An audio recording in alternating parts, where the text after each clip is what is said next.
ফাঁসি দিতে হাত কাঁপবে না, বুকও কাঁপবে না। সঞ্জয় শাস্তি ঘোষণার আগে বলে দিলেন নাটা মল্লিকের ছেলে। আরজিকর কাণ্ডে দোষী সঞ্জয়ের ফাঁসির শাস্তি হলে তা কার্যকর করতে হাত কাঁপবে না ফাঁসুরের নাটা মল্লিকের পুত্র মহাদেব মল্লিকের।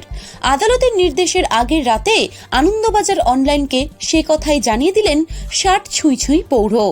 ফাঁসির নির্দেশ কার্যকর করার দরকার পড়লে যে তাঁর ডাক পড়তে পারে জানেন মহাদেব, তার জন্য তিনি প্রস্তুত।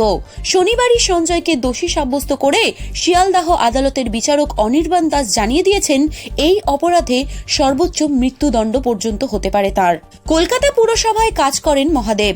মহাদেব বলেন, ফাঁসি দিতে হলে সরকার আমাকে ডাকবে, এই কাজটা তো সবাই করতে পারে না, ডাকলে যাব। আমি বাবার কাছ থেকে যতটা শিখেছি করতে পারবো, অসুবিধা হবে না। ফাঁসি দিতে হাত কাঁপবে না? মহাদেব নিরুত্তাপ।